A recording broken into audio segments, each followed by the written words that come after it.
floor is yours, Camilla. Yes, I think you can see it now. So, talking about Codecraft, which is a powerful integrated development environment, sort of like Eclipse and all the other kind of IDEs for other systems, but this time it's running on the Amiga, so you can natively develop on the Amiga. Before I go further, let me tell you a little bit about myself. So I had an Amiga way back when it all started, and then I left and worked on Linux, and started working professionally as a software developer. Then about 6-7 years ago, I started coding again on the Amiga, and I soon found out that I really wanted to have an IDE to develop in. So I started on that, and it got a little while, but there was a lot of problems with what I was doing. But then I saw that Amiga OS 3.2 or Hyperion had bought the reaction toolkit, so I contacted them and became an Amiga OS developer with the main purpose of making a text editor for it and making sure that reaction was up to scratch and working well for what I needed. So the first part of the Codecraft here is actually the text editor called TextEdit from 3.2, Amiga OS 3.2. And so I've developed that as well. But yeah, and then this came afterwards, and soon Ralph Hasselman joined, and we've been developing every weekend. And recently Darren Coles has also joined us. So we are 2 people, sometimes 3 people that are doing development on this one. So what does it look like? Well, screenshot speaks volumes. So the text editing part is actually the text editor, but on the left side, you see a list of all the files that are in your project tree, so the project you're working on. And down below, you see a lot of helper things that you can see, like build log and all sorts of things. So text editing part here is text edit, and the rest is something that comes additionally with Codecraft. And it's actually a little bit the weird way, because we are not embedding text edit. This is actually text edit with us as a very powerful plugin for text edit. So but as a user, you don't see it. You simply start Codecraft. So one of the big things that Codecraft can do is do source level debugging, meaning you can set breakpoints in your code. Then you can, of course, when you're stopped at a breakpoint, you can step one source line at a time. You can step into functions if you are at a function. Then you can set breakpoints on the fly, or you can disable them, remove them. You can do that while you're debugging, so you can remove and add new breakpoints as you go along. You can also inspect the variables while you're debugging, so you can see the values of variables and all sorts of things. And you can also see the call stack.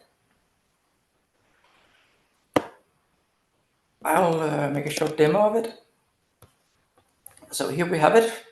As I said, over here we have the project. And right now there's just a make file and the source file, and I've opened it up. If you double click here, you can actually open up the other files, but that's it. You can push this away if you want to have more screen. I'm running on a standard Amiga 640 by 512. So if you have RGG, you can obviously have a lot more screen space and will make it much nicer. But let's push this away. So debugging. Well, you can run the debugging menu here, so you can run your program that you have compiled. You can run it in a debugger, or you can run it without a debugger. Of course, since this is about debugging, you will run it in the debugger, and it ran. So now I set a breakpoint here, and if I run again, it will stop here at the breakpoint, and we can see if we go to the variables, that there is this variable called ms, that's the type of my struct. So that is what I've declared. And if we scroll up a little bit, we can see that my struct contains 3 elements, ID, name, and value. And if I unfold this one over here, those 3 elements are shown here with values. At the moment, none of these values has been set. They are just like random nothing. But if I was to execute this one, I would set the ID to IDB. And if we go up a little bit here and look, then that would have a value of 1. So if I step to the next line, and I can do that here, just step over, press the F10 key, so step over, and I'll come down here. And the ID has now been set to 1. If I do that again, then name would be set to hello. So let's do that one more time. And as you can see down here, it has been actually been highlighted that the name has now changed. So you can see that it has gotten a new value. It's been set to hello. And we can continue with that. So now here's a function call to this function down here, where I want to set these values here. And if I actually unfold these, we can see all 8 elements. It's an array, if you didn't notice. So it has 8 values. And so when I call this one here, I will be setting this one to 200. Actually, it's already set. I must have been running it before. That's unfortunate. But if I was to run it, it would be setting it and setting it. And if I want to step into this call down here, I can also do that. So step into, then I would be down here. I would be seeing this one. And as you can see, there are 3 arguments given, a pointer to the struct, the index, and the value. The index is 2, and we want to set it to 202. And once we execute this line, press F10, then it has been set. So actually, if you unfold it, we would have seen that it was been set, and so on and so on. And then once you are done, you can simply say resume, and then it would resume. And you can also say resume without debugger if you just want to run to the end now. Either way. So you have that one here. You also have several breakpoints that you can set. You can set one here, set one there. They're listed down here. You can temporarily disable one of them.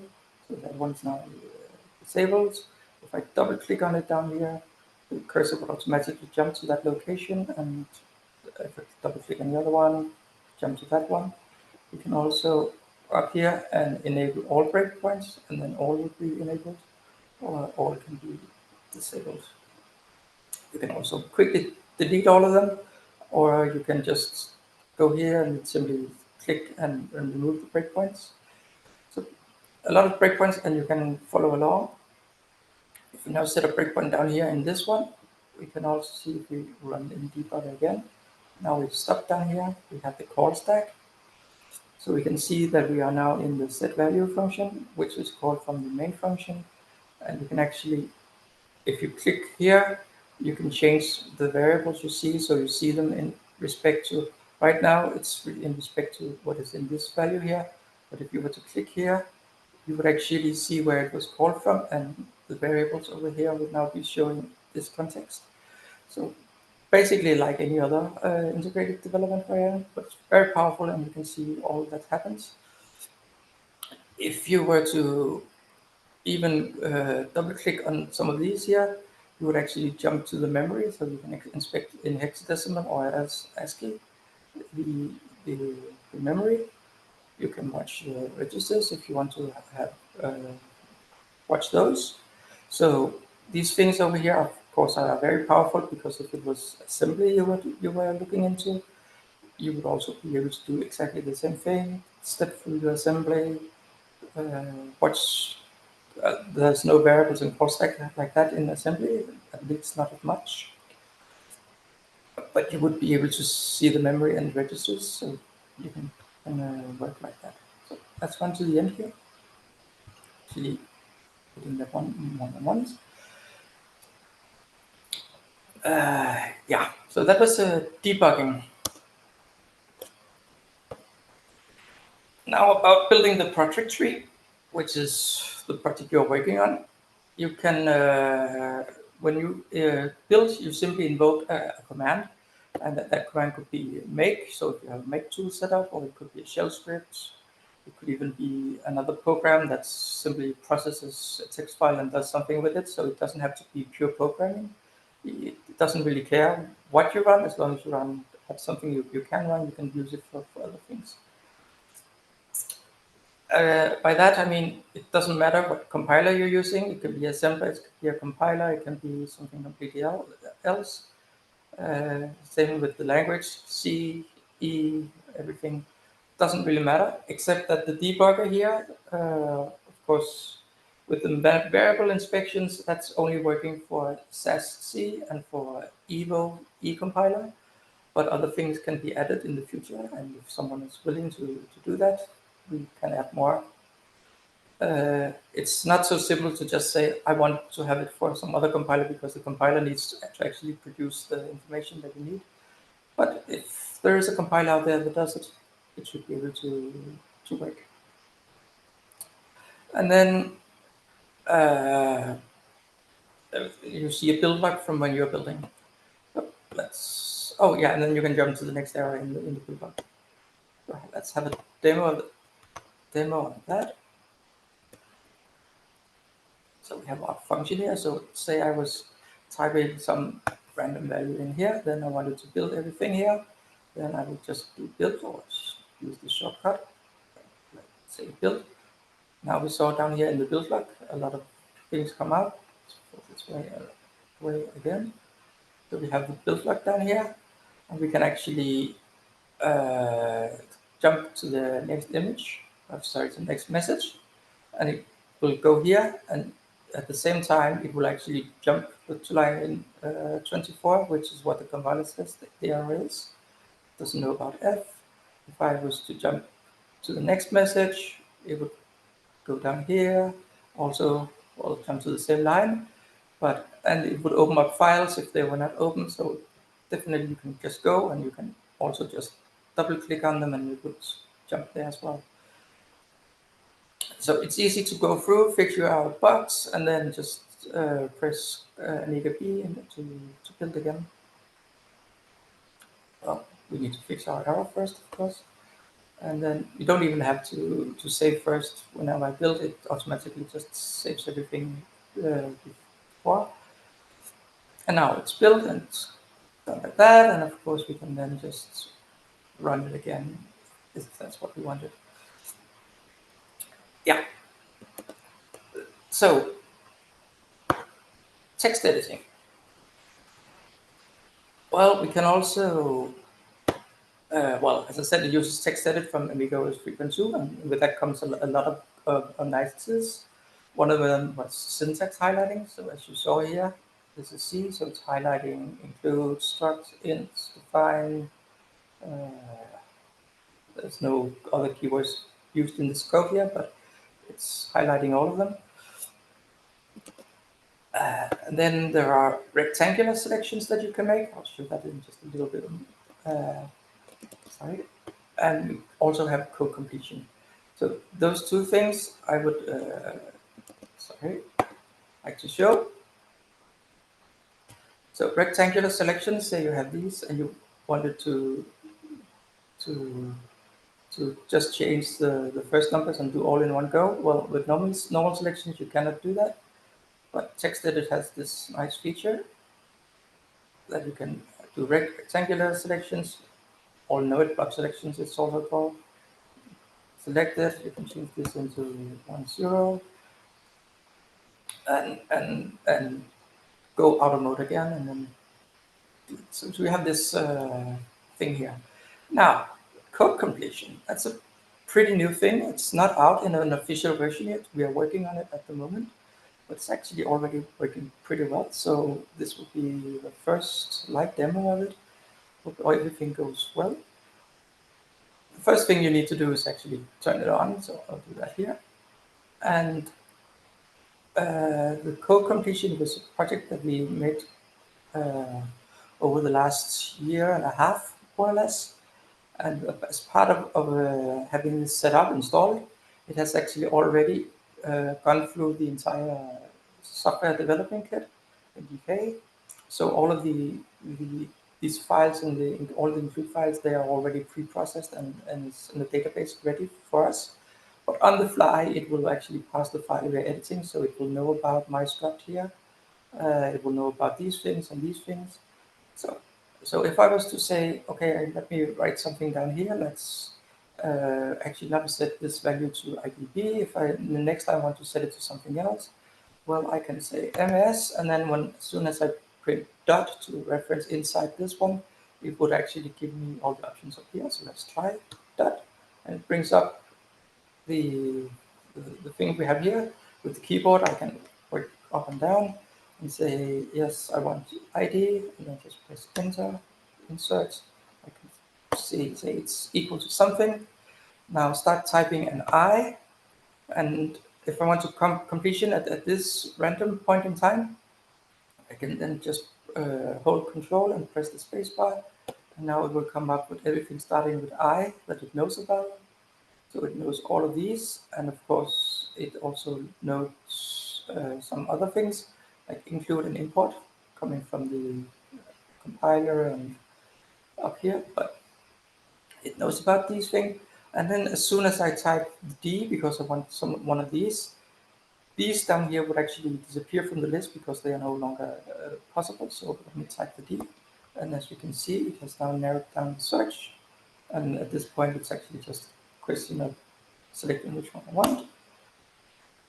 And here we go. We have type that in. So it's actually quite powerful, and it on the fly changes everything. If I was to say M and then completion, then it would actually suggest that ms is a variable that is here. My struct, which is the the type, and the variable, the function name, main, all of these start with M, so it has on the fly compiled all of these things. Now, what if I was to suddenly say, okay, I added something new, something that is starting with S, just like the one above, but now something like really weird here. Just type something and then, well, yeah, okay, let's see if we can make some completion of that down here. So I start typing set and then control space to cut completion. And as you can see, it has already figured out that this one is actually completion as well. This database that holds all these things also know where things are located. So in the future, it will also be possible to simply select something and say, jump to the definition, and it will jump to where this struct, for example, was declared, or where ms was defined, and you can just go. So pretty much as you know from other systems as well. Yeah.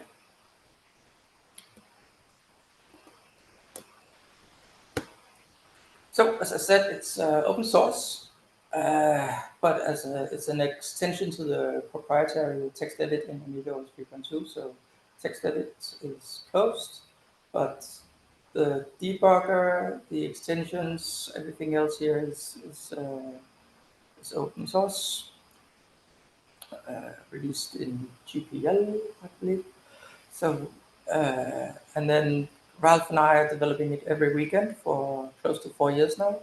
We are spending some hours, both Saturday and Sunday. There's a link here to the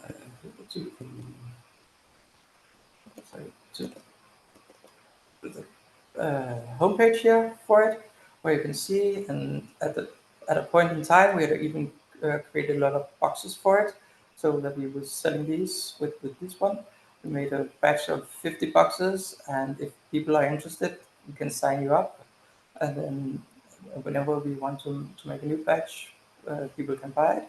It's not cheap. It's in the same style as the original boxes for the Amiga, and also as was linked in this meeting here, the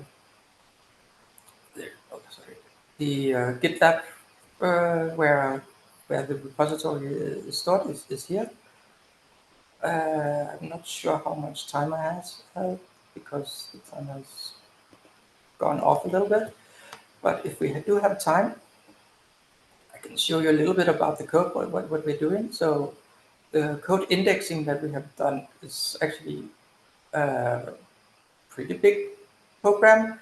It consists of what is mostly a C compiler, or at least the parser part of the C compiler. So we are actually compiling the entire C language as we know it, compiling it, and then we're putting it into a database where, yeah, it looks like these, and all the symbols, I can't remember where they are. They are up here. So each symbol is like a short thing, and then we have a long list of these, and stored in a binary file. So one binary database file per source file that you have edited, and they can refer to other binary files, and we have a means to find other files very quickly and go to the direct decision. So it's sort of like a real database, but it's completely ad hoc and made for the Amiga. So that's code index, which is the indexer part of that does the code completion. Codecraft itself is also code, and the debugger, when you set a breakpoint, it actually goes in and modifies the binary in memory and puts in an opcode, if you know assembler. So an opcode that causes a trap. That trap is caught. We figure out where in the source code it is, and then we show where you are. When we step from one file, one line to the next, we do it with the CPU has these like debugging, so single step mode, and we single step until we find that we are at a new line, and then we are done. So a lot of assembler, a lot of debugging, a lot of everything. It's actually quite a huge project. Oh, and another thing I actually forgot to say is that these project trees, which this is, you can set up parameters in here. So in here, you are actually saying that which files your project contains. So right now it's set up for C and assembler and E. But if you were compiling in or using another language and you wanted to see other files out here, or maybe some special files that you're working with, you can go in here and add new shell wildcard things here, so you can show other files. For the builds, you simply say, well, when I want to build, I call this one. When I want to call it clean, I call this one. And if you want to have if you have a command that can check if your build is up to date, you can set it up here. Same for the debugging. When you're debugging, this is the command to run. If you want to have some arguments, if you want to run your program with when you're debugging. If you want to start the program in a like temporary folder somewhere, if you're producing input and output, it's nice to be working in other drawers except for the source drawer you are actually from. So you can set that up, and you can say it's starting as if it was started from the CLI or from Workbench. You can even have different configurations of all these things, so you can just make a new configuration, set that one up, and once you have made more than one configuration like this, you can switch between them in here. Right now we only have the default one, but if there were more, you could switch between them here, and that's powerful as well. Yeah, I think that's more or less what I have. Great, many thanks, Camille. I see a lot of comments, if not questions. Let me see. It is coming along one of the best Amiga, native IDE for the Amiga, cool IDE, code insight, wow, well done. Yeah, no questions, but a lot of good comments. Cool. I do have a question. I have a question. Yeah. Yeah, it's me. Right. So first of all, well done. This is really amazing. I think it seems very usable. I think it's a far cry, for example, from the Blitz basic editor. It's a bit clunky. There's like an effort for Blitz Basic 3. There's this guy Sven Druge. He's working on it, but again, it seems to require a lot of resources, so it's a bit slow, although it's very powerful. So this is looking really good. It seems to be even very responsive. So wow, really well done. Well, And yeah. I had some questions like, do you plan to do like refactor functionality? For example, you right click on a variable and rename it, or a function and rename? It's again that would actually more or less require that you. I mean, you can do search and replace. That's easily doable, but actually, like refactoring, finding out where it's exactly come from. Maybe not. Maybe it's possible once you have these book completion and looking up where things come from. Maybe it's not something we have thought about, but yeah, it would be a good idea.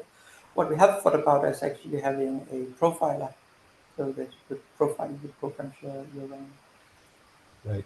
I have another question on like color coded tokens. Yeah, I see you already doing something. So like the hash include, they are bold, and there's some comment in blue and literals in white.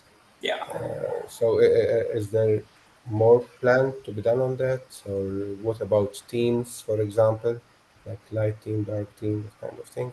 Uh, yeah. So highlighting is something that belongs to the file type. So if someone were to make another file type that would be even better for in any language, you can set it up. At the moment, you have these choices here. So comment, preprocessor keywords, strings, and keywords. So you could have the preprocessor keywords orange or this color instead. And Okay. actually, it's not working. Let's see. Well, I don't know if it's working or not. It's not working. Yeah, typical bug that comes out in a demo, right? Yeah. I've never tried. I mean, normally it's supposed to work, but I've never used the other Yeah. colors yet, so I don't All know. right. Yeah, but Just one yeah, more bug to take care of. there's a lot of bugs all the Yeah. time. Yeah, yeah. All right. So this, I had a question, but I think you answered it at some point. So I was going to ask if it was specifically for C, but I see that you're covering other languages as well, assembly, all right? So the text Ah, editor itself has support for Shell, C, Assembler, and AREX. okay, And then there is an open source uh, project I've made where as an example of making these for yourself, there's one for Amiga Guide. So that's just syntax hiding right. for the Amiga Guide language. I see, And I as see. part of Codecraft, we have made it for Amiga E as well. That's Darren Cole's preferred language and compiler. So he also contributed a highlighter for this.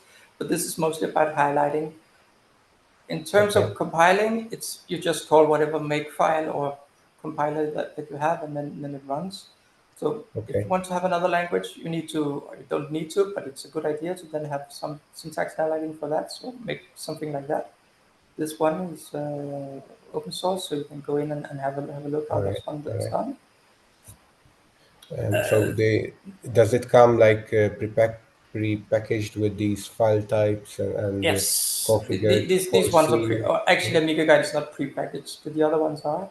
Okay, But yeah, you can download the NVIDIA one for Amiga Guide as well from okay. somewhere else.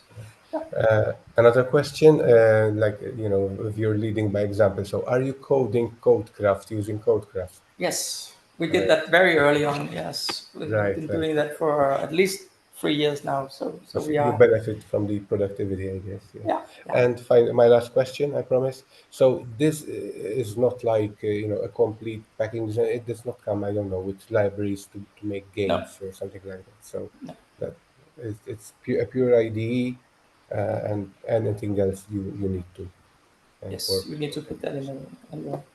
But it also gives Thank you you. a lot of opportunity to simply set it up like we want. Yeah. Thank you. And amazing work. Well Well done. done. Really good Really work. good. Thank you. Many thanks. I had a question as well. Yes, please. So I've seen that this is for Amiga OS 3.2.3, Yes. right? Yes. So is there any plan to backport it to earlier versions of Amiga OS? No, because the text editor here relies on a gadget, which is more or less the entire text editing here, which was only created in 3.2. So prior to I that, see. things don't work. If it ever will be, how do you say, first ported to OS Amiga OS 4, I don't know, but I mean that's more of a possibility than backporting it at least. All right. Thank you. Very good work, by the way. Thank you. Many thanks. I had a couple of questions, but you've been answering them. I think they were more or less the same as Colin questions. So thanks for that.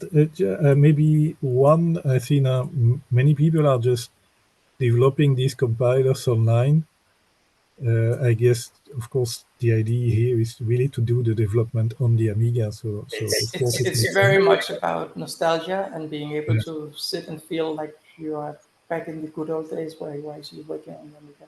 This is running on an emulator, of course, so it's pretty fast. But if you were running it on with a PyStorm or Vampire or even a fast 040 or 60, you would get a lot of out of it already. And we're definitely thinking about making things fast. The code indexing with the code completion before here, we have tried that and it's workable on an 040 with 50 megahertz. I think it was tried on. So, yeah.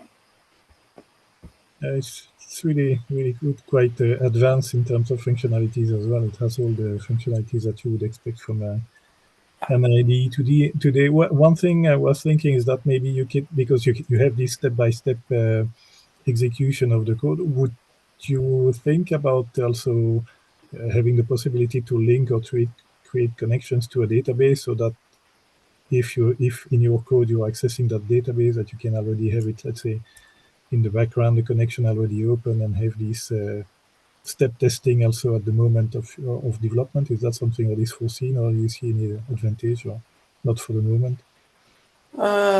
One thing, so maybe not database, but if there are libraries open, we do want to somehow be able to say now we have stepped in. So right now we can only do this with the code you have written yourself.